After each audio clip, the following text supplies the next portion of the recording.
Hello, and welcome to Cinemania with Ellis Charles Hoffmeister. Today I watched The End of the Car, the 1977 Elliot Silverstein horror film about a killer car, or a car that,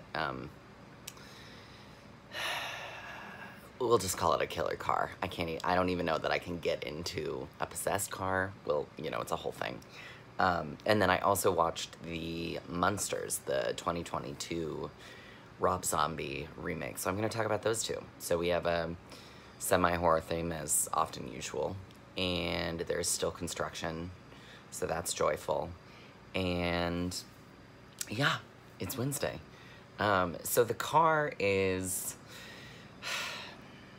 It is a James Brolin mustache fest. That's all I have to say about it, is that it is, it's this 77 film that was influenced by road movies, basically, like Steven Spielberg's Duel, which is a lot better and I would highly recommend, or like Roger Corman's Death Race 2000, which I've never seen.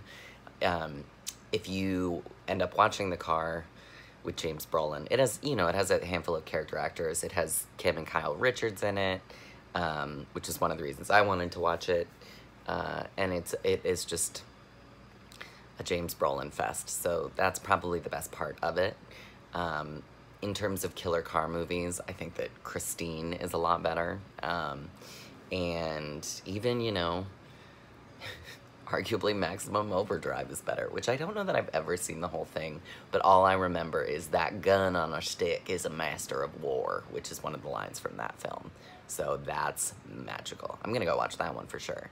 But The Car, it also has a theme song where when you start watching it, you'll go, wait, I've heard this before. It's because it's the same piece of music that was used for the opening of The Shining, although, a little different, but you can hear it in the music where you're going, huh, as the credits come up.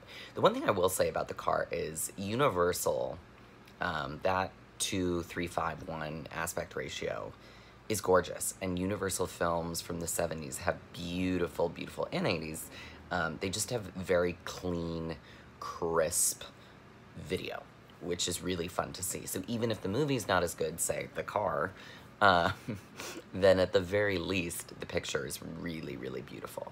So that's great, It looks, this was before Brolin did Amityville Horror, because it was released 2 years before. So it's earlier in his career.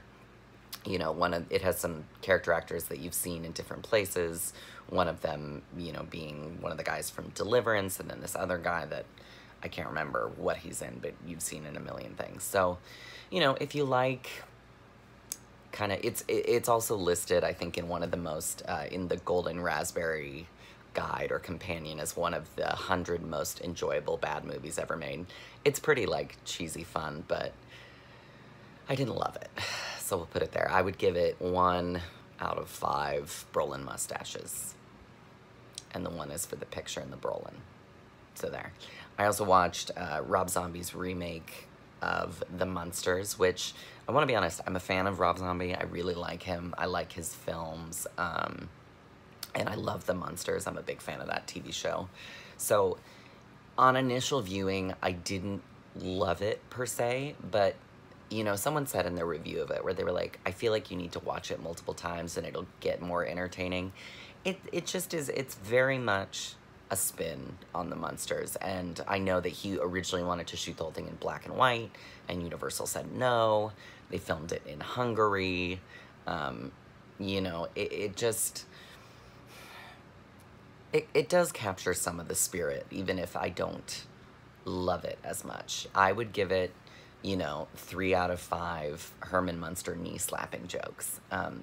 It's probably lower on my list of favorites of Rob Zombie's filmography, but, I also think there was a lot of studio interference, and I would have loved to have seen what Universal and Netflix and everybody would have let him do if he was just on his own. But what he does in and of itself really feels like it's, it's inspired by the other Munster movies and etc. So it's fun. It's worth checking out if you're a fan of The Munsters. You might not love it.